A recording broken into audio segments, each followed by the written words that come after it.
Bonjour à toutes et à tous. Nous sommes ravis de vous accueillir à notre webinaire e-commerce 4.0 pendant lequel nous vous présenterons la solution Retail Connect que nous situerons dans le contexte actuel du monde digital.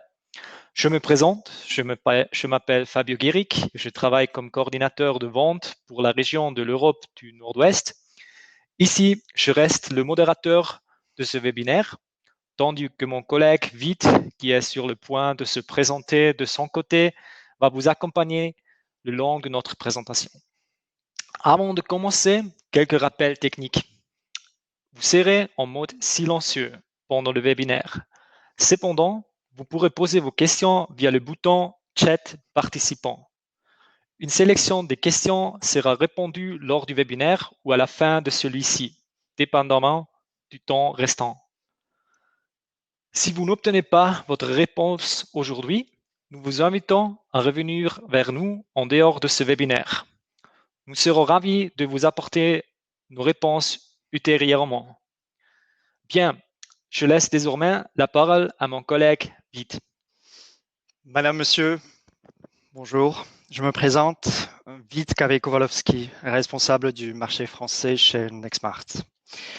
Tout d'abord, je me permets d'étendre ma caméra pour vous permettre de mieux vous concentrer sur notre présentation. Eh bien, Nextmart, c'est qui? Pourquoi Nextmart?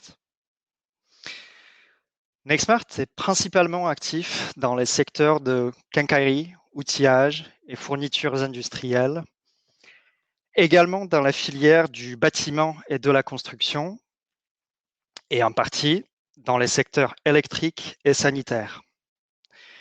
Nous relions tout acteur sur ces marchés, peu importe sa taille, et ce, de manière individuelle. Ainsi, nous offrons la possibilité d'externaliser certaines compétences clés qui sont relativement souvent difficiles à assumer à l'interne aux acteurs de ces marchés. Notre objectif, c'est votre performance améliorée, votre succès. Alors, que fait Nextmart? En l'absence de Nextmart, un fournisseur du côté gauche est obligé de créer des interfaces individuelles avec chacun des distributeurs du côté droit, et vice-versa. Cette situation n'est pas optimale car chaque nouvelle interface représente des coûts de mise en place et même les interfaces existantes représentent des coûts de maintenance. Pour pallier à cette situation, Nextmart propose un effet de synergie. L'externalisation de l'interfaçage via Nextmart vous permettra de pousser des projets d'individualisation au-delà d'un certain seuil de rentabilité. Autrement dit, Nextmart vous permet de redimensionner vos projets pour viser une situation win-win des deux côtés, peu importe la taille de vos distributeurs ou partenaires commerciaux au sens plus large. Or, le facteur Nextmart vise au-delà des simples relations B2B. Notamment, l'utilisateur final figure au cœur des processus optimisés via Nextmart. À travers cette réflexion sur l'effet multiplicateur induit par Nextmart, jetons maintenant un coup d'œil sur l'agenda de notre webinaire e-commerce 4.0. Nous observerons d'abord le comportement client dans l'ère digitale, puis comment la situation sanitaire accélère son changement. Nous y répondrons par la suite avec le Retail Connect, notre solution où acheter. Et pour conclure, nous vous citerons quelques bonnes pratiques à retenir possiblement. Et maintenant, nous aimerions vous amener en voyage. Voici notre point de départ. Les stratégies de vente ont évolué depuis des décennies. Dernièrement, Jeff Bezos, le fondateur d'Amazon, a vraiment bien insisté sur l'obsession client. À ce stade, où se diriger? A priori, vers une orientation client ciblée basée sur les connaissances de son comportement. Savoir ce que votre client veut idéalement avant qu'il ne le sache lui-même. Est-ce que cela vous tente? Je suppose que oui. Si vous êtes là, c'est que vous répondez par l'affirmative. Quittons donc désormais cet axe analogique unidimensionnel pour un monde aux horizons plus étendus du parcours digital. Le mot parcours n'a pas été utilisé par hasard et je l'emploie consciemment en relation avec la carte que vous voyez. Que voyez-vous au juste? S'agirait-il d'un plan de métro?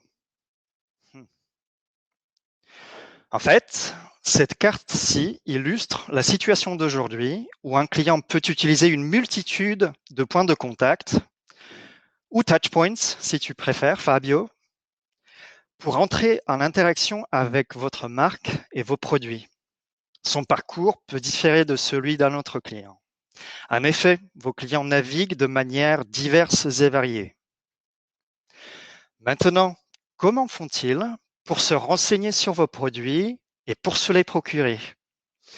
Quel est leur parcours et votre rôle d'influence dans ce contexte?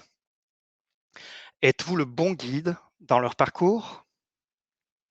De nos jours, un utilisateur professionnel interagirait 36 fois en moyenne avec une marque et un produit en particulier avant de finaliser son achat. Et dans ce contexte, le Retail Connect de Nextmart est construit essentiellement autour de cet utilisateur interactif pour mieux l'orienter. Votre objectif est-il bien de proposer une expérience d'achat en phase avec l'image de votre marque et de vos produits sur tous les points de contact possibles? Dans ce cas, impossible de déroger à cette notion du parcours client facilité.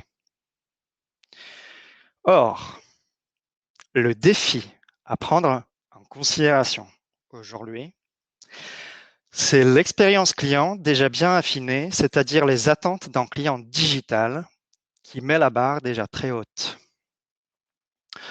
Vous voyez ici exclusivement des enseignes B2C qui nous gâtent bien en général, à titre personnel ou professionnel, peu importe.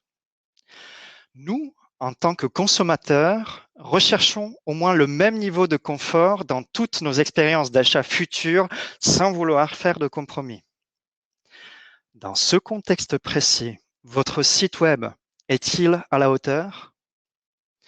De nos jours, vos clients ne s'attendent pas seulement à entendre ou lire vos arguments de vente, mais ils veulent le produit rapidement, au moment où ils en ont besoin et à l'endroit idéal, qu'il s'agisse d'une boutique, du domicile ou d'un chantier.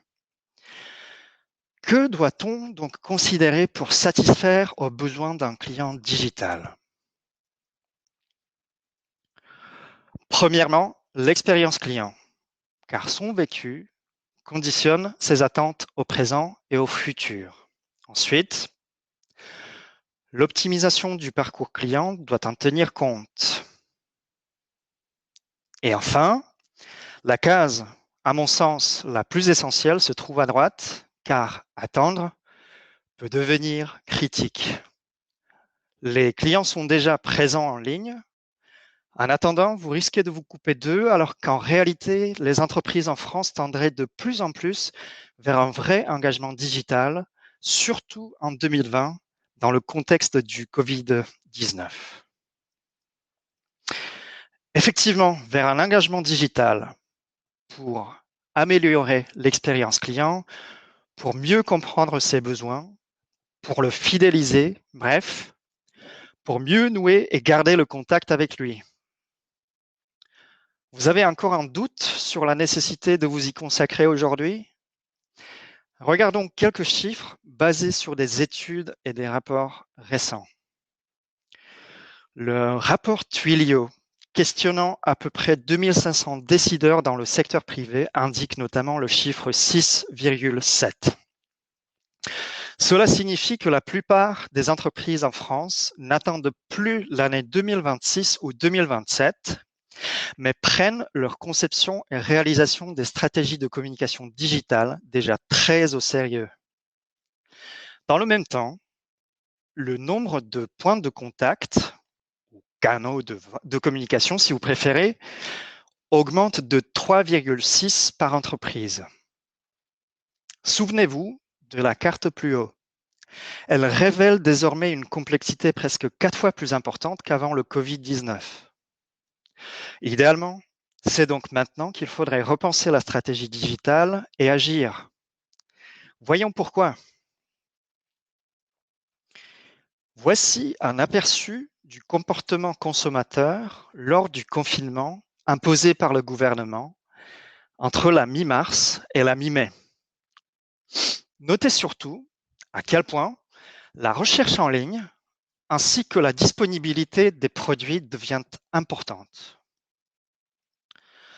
Il est intéressant de noter que 85% sur les 65% des recherches effectuées en ligne commencent sur le site web des marques ou fournisseurs au sens plus large, car ce serait la source d'information produit la plus fiable. Ce n'est pas la première fois que vous entendez quelqu'un dire que le Covid-19 change notre mode de vie à jamais, n'est-ce pas? En effet, certains comportements ont très probablement changé pour le bon. Le réflexe Internet a définitivement pris le dessus. Les expériences d'achat en ligne positives faisaient progressivement changer le comportement consommateur. Ce comportement se voit désormais bousculé par le Covid-19. On achète de plus en plus en ligne ou, tout du moins, on amorce le processus d'achat sur Internet. Dans ce contexte, comment pourrez-vous reprendre le contrôle au moins sur une partie de ces nouveaux parcours clients? Comment les rendre plus fluides et générer accessoirement plus de ventes?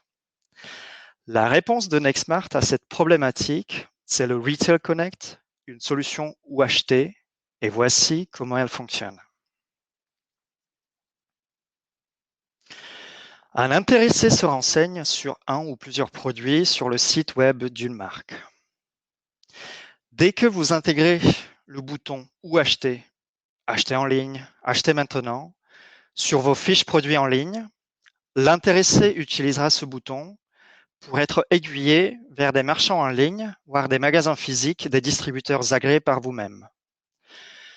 Comme le Retail Connect ne fait apparaître que les logos des distributeurs ayant du stock pour le ou les produits recherchés, le parcours est réduit à seulement quelques clics.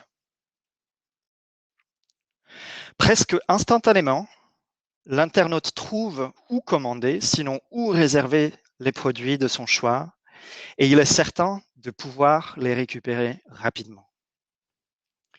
Votre avantage? Vous retenez le client, c'est-à-dire vous l'empêchez en quelque sorte d'aller voir ailleurs. Le client même est content. On lui fait gagner beaucoup de temps. Qui sait, il reviendra prochainement. Et même le distributeur y trouve son compte. Il génère des ventes en plus.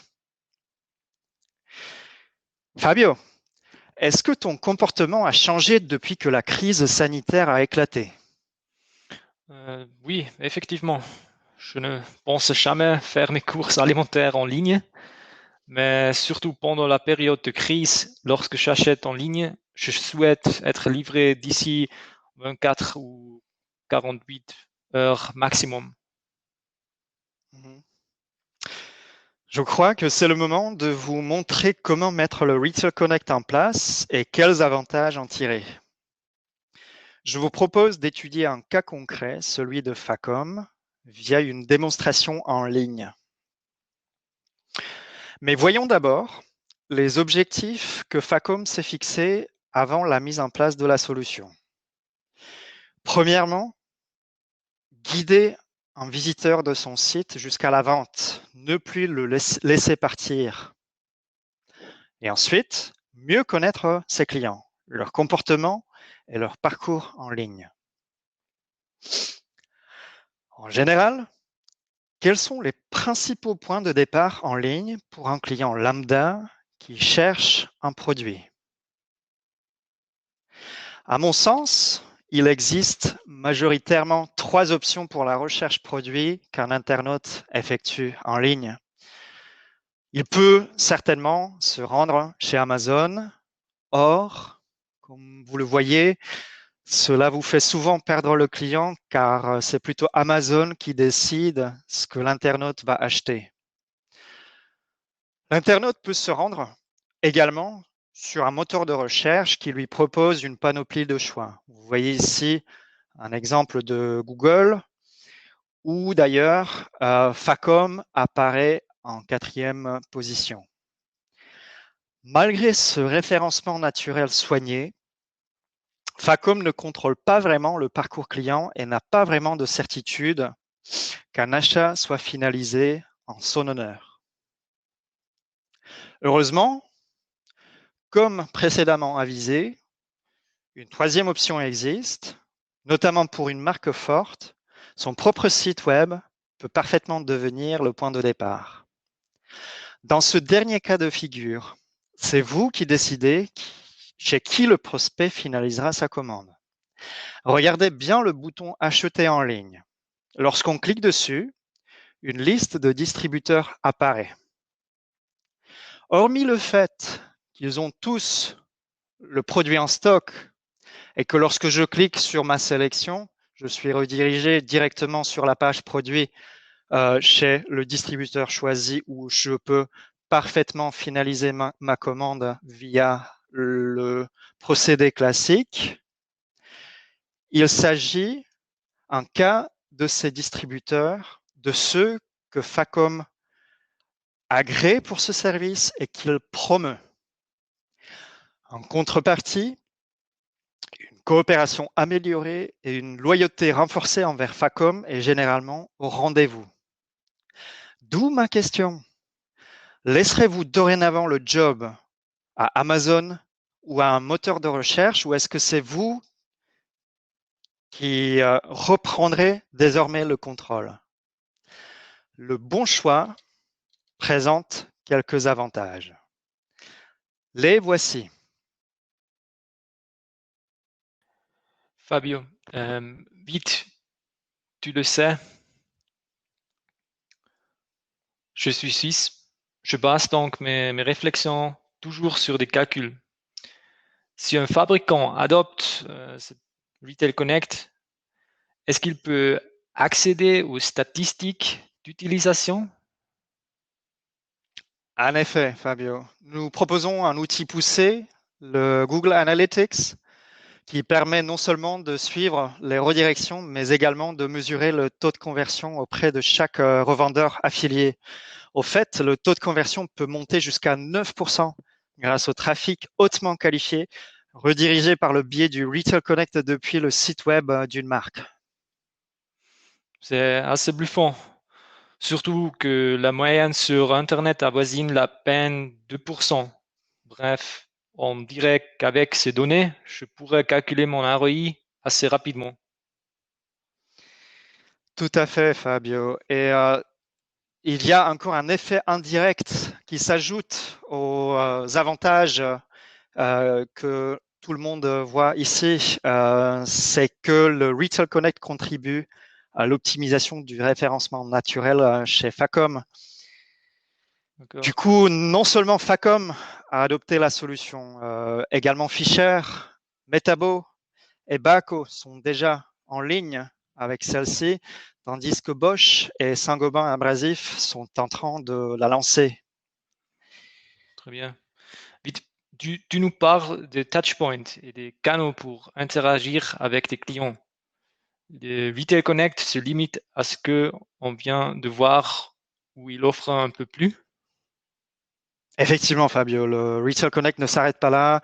Il propose plusieurs options, comme par exemple celle du panier qu'un internaute peut se constituer directement sur le site d'un fabricant et le faire transférer chez un distributeur qui peut très rapidement honorer la totalité de sa commande. Par exemple, Fischer en Allemagne utilise déjà cette fonctionnalité. Ensuite, le Retail Connect permet aussi de montrer à l'internaute des magasins physiques à sa proximité dans ce même but. Le Retail Connect s'intègre également via d'autres points de contact, applications mobiles et réseaux sociaux. Il s'agit d'un outil très complet qui fait converger les départements vente et marketing vers l'objectif commun, l'augmentation du chiffre d'affaires.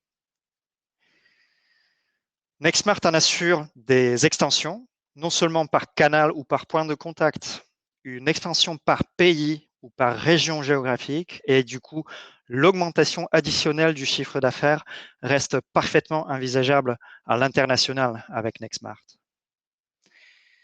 Voici un portefeuille des marques qui nous font confiance non seulement en France, mais aussi en Europe et au-delà. Pourquoi ce succès partagé? Parce que nous sommes très impliqués dans le secteur qui est le leur et qui est le vôtre. Nous en prenons vraiment soin. Tout ce que nous le faisons pour le succès de tous nos clients. Alors, let's go digital. Nous avons vu que le consommateur amorçait ses achats de plus en plus souvent en ligne, car certains grands acteurs du web le mettent très en confiance. La tendance se confirme pendant la crise sanitaire de cette année et s'accélérera probablement davantage dans les années à venir. Si vous n'optimisez pas le parcours client pour le rendre plus fluide et mieux maîtrisé, d'autres le feront probablement avant vous. Et ils vont en tirer des avantages tandis que vous prenez le risque d'être mis à l'écart. De ce fait, pour viser le bon cap, je vous fais part de quelques observations sur une transition digitale réussie. Voici 5 pratiques à éviter et 5 bons réflexes à garder. J'en souligne juste quelques-uns. Du côté gauche, le point 3, n'omettez pas de présenter votre stratégie digitale en interne. Sinon, la situation peut parfois dégénérer en conflit d'intérêts. Juste un exemple, l'automatisation de la saisie de commandes pour délester les ADV afin de leur permettre de se consacrer aux tâches à plus forte valeur ajoutée peut ne pas être bien perçu justement de ce côté-là, si vous ne leur expliquez pas correctement et en détail les enjeux. Les ADV auront juste peur pour leur emploi. Un peu plus bas, le point 5, toujours du côté gauche, vous l'avez déjà compris, le changement ne cessera pas d'accélérer. Du coup, comment peut-on agir? Le premier point du côté droit est clair. Tout le management devrait être impliqué et expliquer les bienfaits de votre stratégie en interne. Un peu plus bas, le point numéro 3, veillez à ce que chaque département ait un interlocuteur digital. En effet, surtout de nos jours, chaque département est concerné par la digitalisation ou, si vous voulez, l'automatisation des processus. Pas seulement le marketing, mais aussi les ventes, qu'elles soient internes ou externes, la logistique, la comptabilité et d'autres. Et je ne peux pas déroger au point 5 qui dit ne manquez pas de trouver un partenaire externe fiable. Fabio, ça te fait penser à quelqu'un? Absolument. Eh bien, pour maintenir le cap, quelles sont les étapes à franchir? D'abord, identifier les personnes impliquées, les champs d'action et les objectifs à atteindre. Ensuite, détaillez votre stratégie de gestion du changement, ainsi que votre feuille de route et quelques projets phares. Puis, dégagez des capacités nécessaires pour envisager la culture d'entreprise digitale qui vous correspond. Et enfin, entamer la transition d'une structure traditionnelle vers une structure qui véhicule une forte image digitale, une image de modernité et de confiance. En résumé,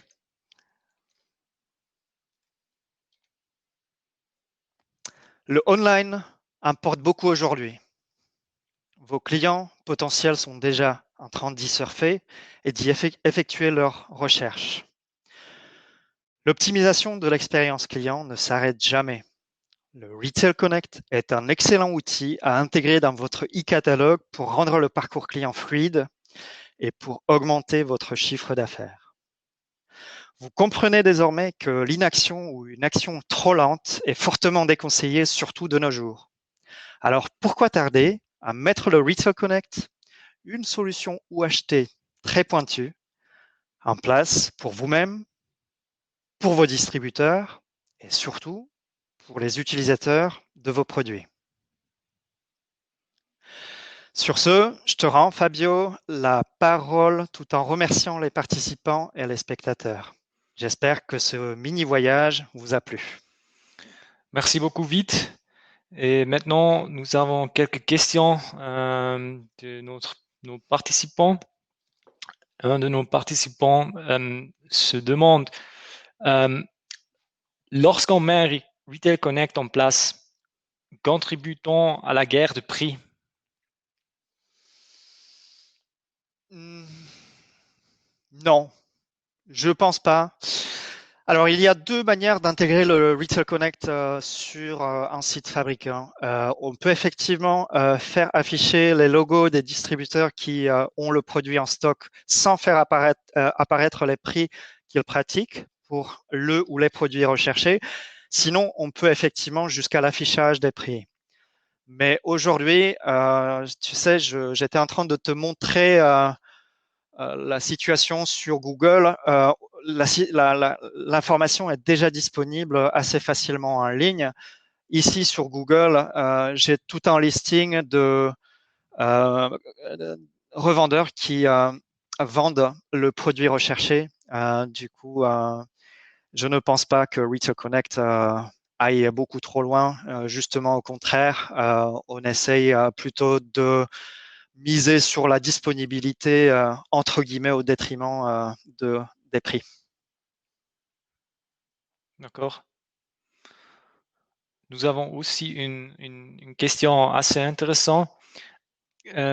Combien de temps prend la mise en place du Retail Connect?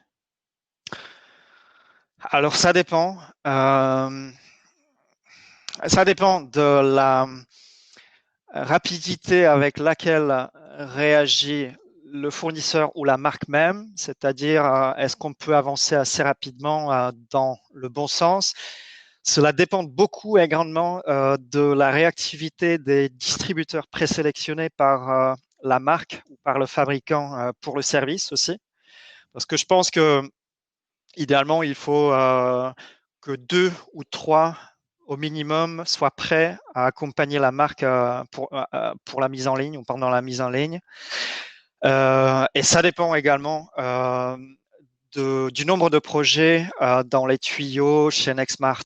Mais si tu veux une approximation, je dirais entre 4 et 6 semaines. Ça dépend. Ok, d'accord. Une autre question que je vois ici, qui est vraiment très importante. Quelles sont les conditions prérequises pour pouvoir accéder au Retail Connect? Alors, il faut que le site web de la marque ou du fournisseur soit doté dans e-catalogue ou au moins des fiches produits qui, dans une certaine section, regroupent des références au format d'un tableau, par exemple. Donc ça, c'est le premier prérequis. Ensuite, il faut fournir à Nextmart un petit extrait de leur base de données articles qui se réduit à quelques renseignements rudimentaires comme le code EAN, le code produit, la désignation produit et quelques peu de plus, mais pas vraiment pas beaucoup. Et comme avisé déjà précédemment, il faut également avoir défini les distributeurs que l'on souhaite accompagner pendant la mise en ligne. Ok. Est-ce que tu penses est-ce que j'ai répondu à la question? Est-ce que tu souhaites que j'ajoute quelque chose? Non, je pense que ça sont vraiment les conditions très important pour avoir des succès pendant le projet. Oui, tout à fait.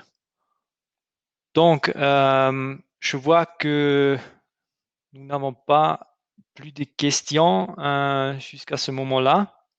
Donc, notre webinaire touche à sa fin. Si vos questions n'ont pas été traitées, nous reviendrons vers vous très rapidement pour y remédier. J'espère que ce webinaire vous a apporté des pistes et réflexions complémentaires à votre stratégie digitale. Steve Jobs a dit un jour, dans un premier temps, vous devez définir l'expérience client et ensuite travailler sur la technologie, pas l'inverse. L'informatique est un outil formidable, mais seulement un outil, pas un but. L'objectif, c'est de proposer au client ce dont il a besoin en ce moment, idéalement avant qu'il ne se rende compte. Merci vite pour les idées partagées. Merci à tous qui participent au live ou qui regardent le replay. Bonne journée et à très bientôt. Merci aussi. Bonne journée. À bientôt.